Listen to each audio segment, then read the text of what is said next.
In the heart of London, amidst the ceaseless rhythm of city life, a haunting question lingers. How could a woman lie dead in her apartment for over 2 years, unnoticed by anyone? This is the tragic story of Joyce Carol Vincent. Keep watching until the end as we reveal whether our previous story, a family slaughtered while they slept, is fact or fiction. Born on October 19, 1965, in Hammersmith, London, Joyce was the youngest of 5 daughters to parents who had emigrated from Grenada.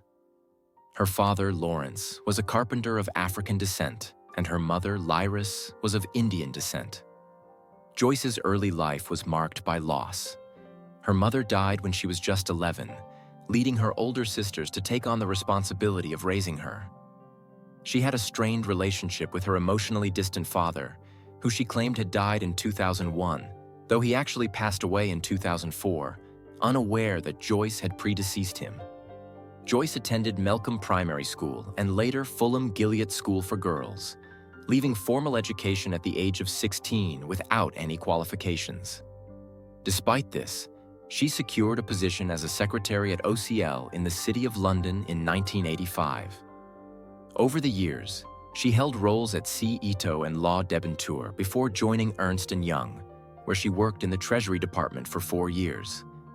Colleagues remembered her as pleasant yet reserved. In her personal life, Joyce was known to have a wide circle of friends in the music industry. At the age of 24, she attended the Nelson Mandela, an international tribute for a free South Africa concert at Wembley Stadium in April 1990, where she was reportedly recorded backstage and even met Mandela. However, beneath the surface, Joyce's life was fraught with challenges. In 2001, she abruptly resigned from her position at Ernst & Young for reasons that remain unclear. Following her resignation, she spent time in a shelter for victims of domestic abuse in Haringey. During this period, she worked as a cleaner in a budget hotel. It's believed that she was in a relationship marked by domestic violence, which may have contributed to her withdrawal from those around her. By February 2003, Joyce had moved into a bedsit flat above the Wood Green shopping city in North London. This flat was owned by the Metropolitan Housing Trust and was intended to house individuals who had experienced domestic abuse. Neighbors in the building had little to no interaction with her, and many were unaware of her presence. The building was known for its noise, which perhaps explains why no one questioned the constant sound from her television. In November 2003, Joyce was hospitalized after vomiting blood. She was treated for a peptic ulcer at North Middlesex Hospital and discharged after 2 days. This was one of the last known instances of her interacting with anyone. Sometime in December 2003, Joyce passed away in her flat. The exact date and cause of her death remain unknown. She suffered from asthma and had a peptic ulcer, leading to speculation that she may have died from an asthma attack or complications related to her ulcer. Her body remained undiscovered for over 2 years. During this period, half of her rent was being automatically paid to the Metropolitan Housing Trust by benefit agencies, leading officials to believe that she was still alive. The other half of the rent went unpaid, and arrears accumulated to over £2,400. Despite the mounting debt, no action was taken until January 2006. Neighbors noticed a foul smell, but attributed it to nearby waste bins. The windows of her flat did not allow a view inside, and the constant noise from her television, which remained on, was not questioned due to the building's usual noise levels. On January 25, 2006, bailiffs forced entry into Joyce's flat to repossess the property due to unpaid rent. They were met with a tragic scene. Joyce's remains were found lying on her back on the floor with a shopping bag beside her. Surrounding her were wrapped Christmas presents intended for unknown recipients.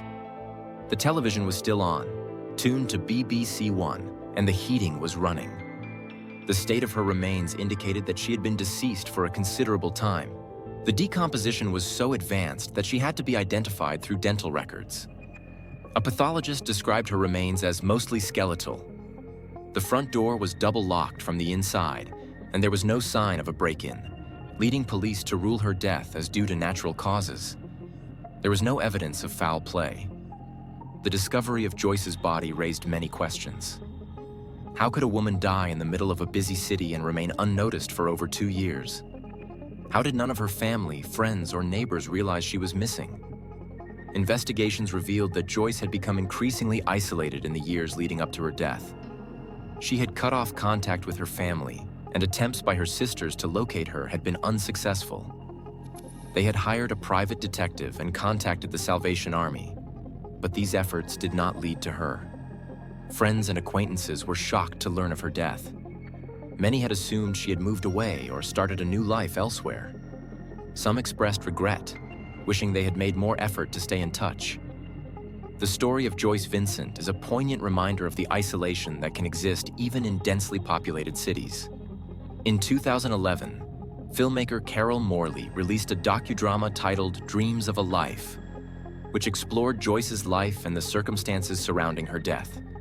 The film featured interviews with people who had known Joyce, attempting to piece together her story and understand how she could have been forgotten. The film brought attention to issues of loneliness and social isolation, sparking discussions about how such tragedies can be prevented in the future. Joyce's story also inspired musician Steven Wilson's album, Hand, Cannot Erase. The album delves into themes of isolation and the unnoticed passing of individuals in modern society. The death of Joyce Carol Vincent is a tragic tale that highlights the importance of community and human connection. It serves as a stark reminder of the vulnerabilities that can accompany isolation and the need for society to be more attentive to those who may be silently suffering. Now, I want to hear from you. Do you think this story is true or not? Share your thoughts in the comments below, and we'll reveal the truth in our next video. But before we wrap up, let's revisit our previous story, A Family Slaughtered While They Slept. The story of the Johnson family murders is true, and there are several solid reasons to support its authenticity. First, the level of detail provided about the crime scene, the intruder's methods, and the forensic evidence aligns with real-life criminal investigations. The mention of the killer surveilling the family, avoiding creaky floorboards, and choosing his entry point carefully suggests a calculated, premeditated attack, something commonly seen in actual home invasion murders.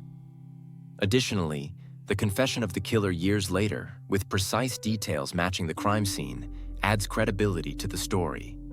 His lack of remorse and detached response to questioning align with the psychological profile of real-life psychopaths who commit violent crimes without emotional attachment.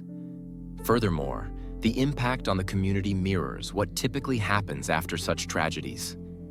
The fear, heightened security measures, and trauma experienced by neighbors, schoolchildren, and extended family members are realistic reactions to an event of this magnitude. The town's transformation from a peaceful place to one haunted by the crime is a common phenomenon seen in communities that have experienced brutal, unsolved murders. The final element that strengthens the truth of this story is the lingering psychological and supernatural associations.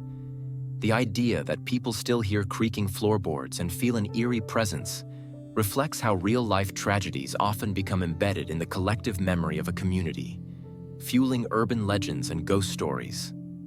All these elements, detailed crime scene evidence, a credible confession, psychological profiling, community impact, and lingering fear, point to the authenticity of the Johnson family murders. If you enjoy our stories, please like the video and subscribe to the channel.